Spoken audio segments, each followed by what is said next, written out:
William Samoei Ruto to both houses of Senate and National Assembly. And Mr. Speaker, from the very onset, I want to say that I was not very happy. Mr. Speaker, I was not very happy because I did not get what I wanted to get from the president.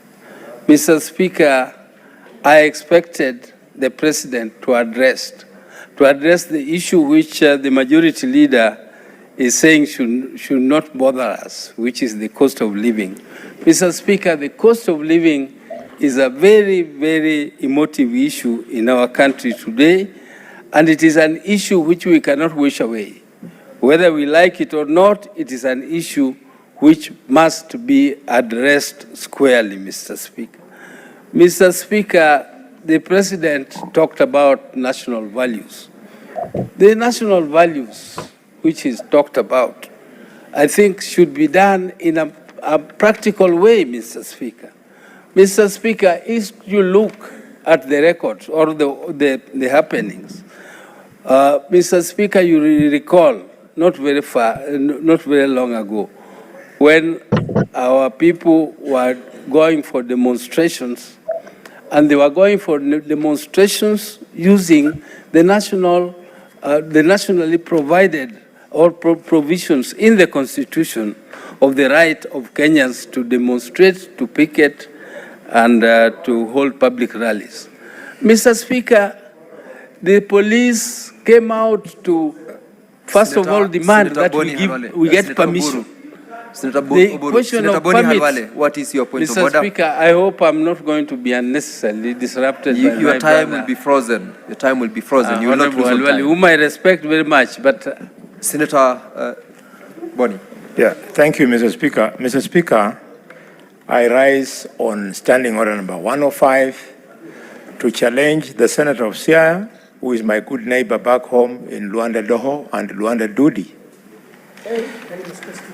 to retract his statement that the president disappointed him because he never mentioned the cost of living.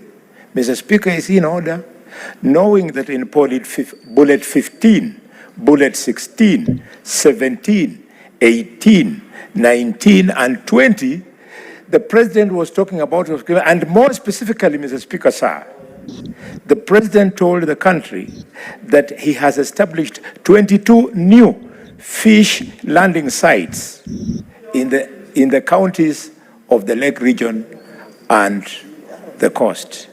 Is he in order, Mr. Speaker? And went further to say that he has established management units and cooperatives and hatcheries, especially, Mr. Speaker, a hatchery at Kaponyo and Shimoni. Is he in order to mislead the public? Senator Oburu. Mr. Speaker, sir,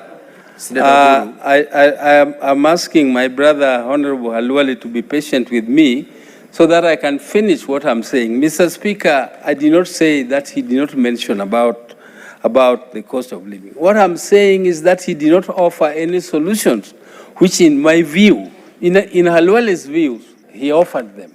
In my own view, he did not.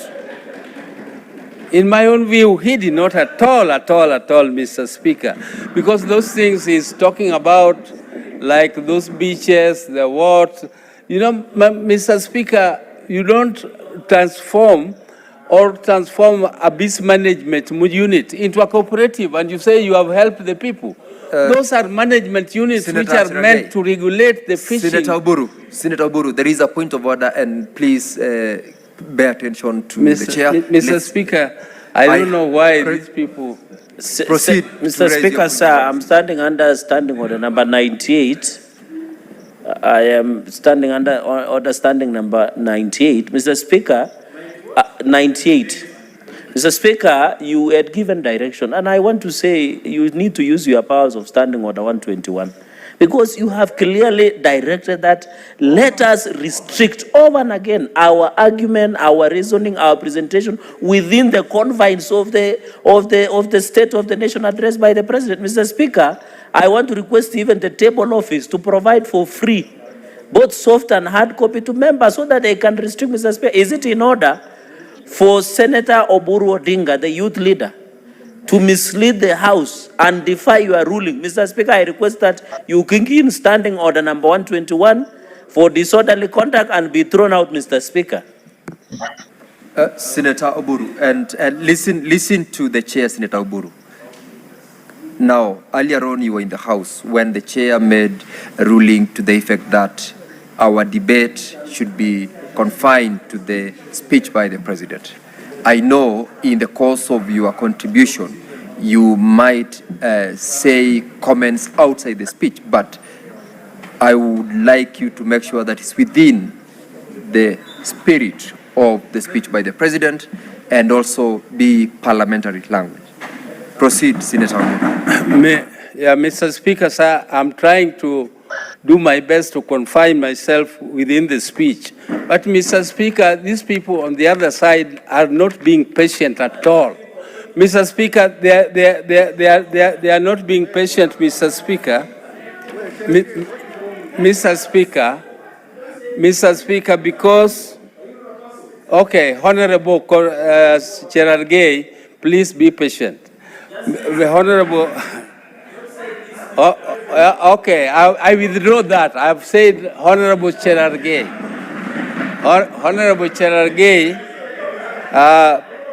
please listen. I'm restricting myself to what the President said. The President talked about national values. And when he talked about national values, I'm relating it to what happened to us in relation to national values. His own officers are not keeping national values. They send police to kill people when they are exercising their democratic rights. And Mr. Speaker, that, yes, and that's, Mr. Speaker, that's what I'm saying. Mr. Speaker, secondly, the President said when one of his achievements was to pay the judiciary 3 billion shillings when he took over. Senator Mandago.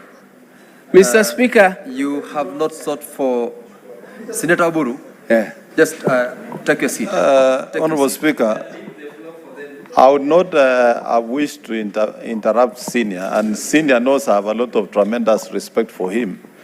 But as per Standing Order 105, Honorable Speaker, is it in order for him, for Senator Oburu to say the government sent the police to kill people? Yes. Is it in order, Mr. Speaker? And if that is so, can he provide evidence of a command, Honorable Speaker? Senator Oburu, your statement, Senator Oburu. Prove that people were killed by police. Senator Oburu. It's good to listen to the chair. I wanted to invite you to also make comments as to whether the government sent police indeed, if that is what you meant. Yes. Mr. Speaker, can you repeat? To kill people. That is the obvious. If the government... Can Senator Oburu be heard in silence? Senator Osotsi. Yeah, you are not on the floor. Thank you, Mr. Speaker. Mr. Speaker, I have stated that in fact, Mr. Speaker, if you heard the IG, he specifically said that the opposition had hired dead bodies from the mortuaries and displayed them as dead bodies. Mr. Speaker, that was a very, very, very, very serious statement. But Mr. Speaker, let me go to the next point. Mr. Speaker, I also did not take very kindly one of the achievements in the speech where the President stated that 3 billion shillings was paid to the judiciary. Mr. Speaker, I don't know, it would have been paid in good faith, but my take is that perhaps it was a thank you for the rulings which they made during the petitions. Mr. Speaker, the President also spoke about fairness. Senator Oburu, order. Proceed, Chairman. Mr. Speaker, standing on, can I invite, is the president in bullet number 11 said he appointed 6 judges and enhanced allocation to judiciary by 3 billion. There is nowhere that the president saying he was paying 3 billion. Is this, and it is a black and white, Mr. Speaker. Is he alleging that judiciary has been bribed by the executive, Mr. Speaker?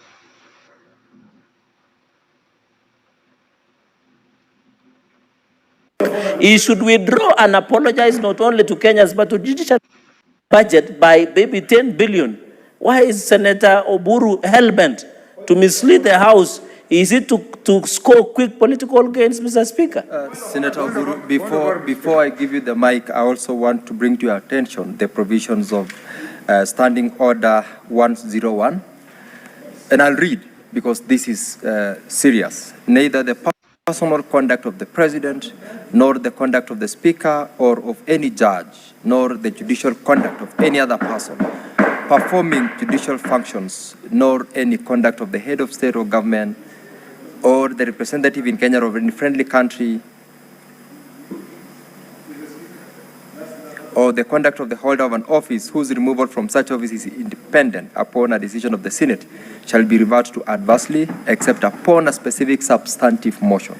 I direct you, Senator Oburu, to withdraw the reference to the payment to the judiciary and proceed to conclude on your contributions. Mr. Speaker, sir, Senator Eddy, you are a very poor learner. You have previously been informed as to how you get the attention of the Speaker. I have not. Senator Oburu, proceed. Mr. Speaker, sir, I think, Mr. Speaker, you have ruled that I should stick to discussing the speech by the President. Mr. Speaker, this particular clause of paying 3 billion shillings was by the President, Mr. Speaker. Am I discussing the person of the President, or I'm discussing the speech of the President? Senator Oburu, it was not a payment to judiciary. No, it is he said his government paid 3 billion shillings. The government paid 3 billion shillings. Not him personally, but the government paid it. So, no, not the President. It is in his speech that the government gave 3 billion shillings. Senator Oburu, Senator Eddy is on a point of order. Proceed, Senator Eddy. Mr. Speaker, I am on point of order number 1, actually. Yes. Mr. Speaker, I'm on point of order number 1. I mean, standing order number 1, Mr. Speaker. Mr. Speaker, I have been here the entire of this afternoon. And the substantive Speaker, noticing that sometimes there are frivolous point of orders being raised in this House, Mr. Speaker, made a judgment that sometimes let a senator proceed to conclude, Mr. Speaker. I mean, the kind of ranking and respect that I give to the majority leader is stature, the position he holds in this House, the leadership that he holds in this House. You know, when he was speaking, it could not be interfered with frivolous point of orders. And I agree with it. But in the same manner, Mr. Speaker, Senator Oburu Odinga, Mr. Speaker, is a serious ranking member of this House, Mr. Speaker. But I find it, Mr. Speaker, can I be heard in silence? Can I be heard in silence, Mr. Speaker? Senator Eddy to be heard. I find it, Mr. Speaker, grossly out of order. Please. I find it grossly out of order, Mr. Speaker, when every single opinion that the senator expresses on this particular speech, Mr. Speaker, is going to be interrupted by frivolous point of orders from the other side, Mr. Speaker. I beseech you, Mr. Speaker, on behalf of the ranking member, conclude, Senator that let him finish. And take your seat. Take your seat. Your point of order is taken. Thank you, Mr. Speaker. Honorable members, the members, Senator Cherargei, Senator Chimera, and Majority Leader, allow Senator Oburu to conclude on his debate. Proceed, Senator Oburu. Now, Mr. Speaker, I move to the next point. Order, members. Order, members. Senator Boni, order, please. Mr. Speaker, I move to the next point which I want to make. Mr. Speaker, this is on taxation. Mr. Speaker, the burden of taxation is too high. And the President, who is my colleague, former colleague, knows very well that when we came into government together with him in 2002,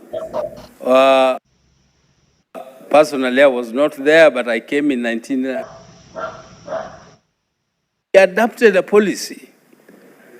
And I want Honorable, the Majority Leader to listen to this, because he's saying we offer constructive recommendations. Mr. Speaker, the policy of taxation must be taken very seriously. Mr. Speaker, the policy which we adopted, and I believe it is the one which we should use now, was that we lower the levels of taxation, but we expand the tax base. And then we close all the loopholes for corruption, all the loopholes for leakages. Then once you do that, Mr. Speaker, the revenue will go up. Introducing those taxes are not Kenyans. Mr. Speaker, within less than 2 years, the revenue was 480 billion, and the economy was growing negatively when Moi left. But within less than 2 years, Mr. Speaker, the revenue had shot up from that to 1 trillion shillings, Mr. Speaker. Mr. Speaker, we were not complaining that the previous regime had done this, they had done their mess, but that was not our concern. Our concern was how to revive the economy, what we should do to revive the economy. And we did it. So, Mr. Speaker, I want the government to take this matter seriously. Just don't complain, but let us find a way. Let us find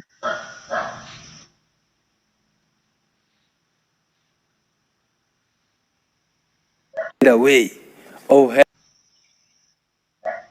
You find people ransacking your luggage because you have bought something which is more than this, there's something more than this. We want to introduce the old systems, Mr. Speaker, which even jailed people for foreign currency. For a small amount of money, Honorable Oburu was jailed for coming without declaring $100 for 1 full year. Mr. Speaker, that is one issue which I think we should for Forex. Mr. Speaker, Forex is a very, very good indicator of how the economy is performing. And Mr. Speaker, when we say that we cannot reduce the cost of fuel. Senator Taboni, what's your point of order?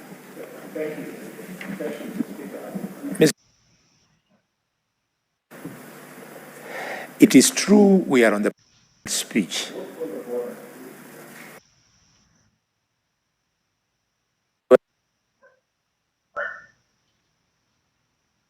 It's true it is difficult for the Senator of Siaya to differentiate between talking about the conduct of the president and speaking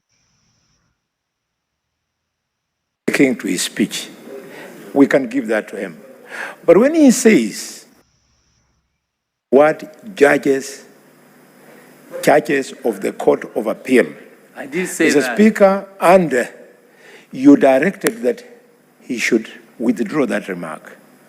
It is important for the integrity of this Senate that that remark is withdrawn from Hansard. So the next time, the judges of the High Court, who include Migori for information, Justice Ouko, who was the president of the Court of Appeal, you cannot suggest that even if we don't like the president, our judges were bought. Let him retract that particular response, and then we go ahead. Point taken, Senator. Mr. Speaker, even though I didn't say exactly those words Honorable Halwale is saying, if he thinks I said the president paid that money, which I didn't say that, but if that's the word you don't like, then I withdraw it. Okay.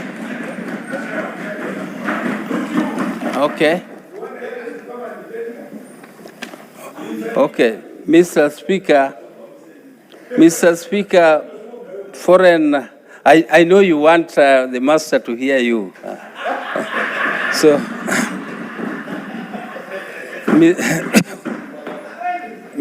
Mr. Speaker, the Forex is a very, very good indicator of the performance of the economy. And Mr. Speaker, sir, when this regime took power, the shilling was at 120 US dollars. And Mr. Speaker, sir, the dollar now has gone to 150, and it is weakening. Our shilling is weakening against our neighboring currencies, Mr. Speaker, not just against the dollar. And Mr. Speaker, we are saying that there is nothing we can do, that our hands are tied, and that whatever is happening here is happening because of the international economic situation. Mr. Speaker, this is not true. This is because, why is it the economy of Tanzania, which should be much inferior to us? What's your point of order? You know, this is a house of records, and this answered what we say today can be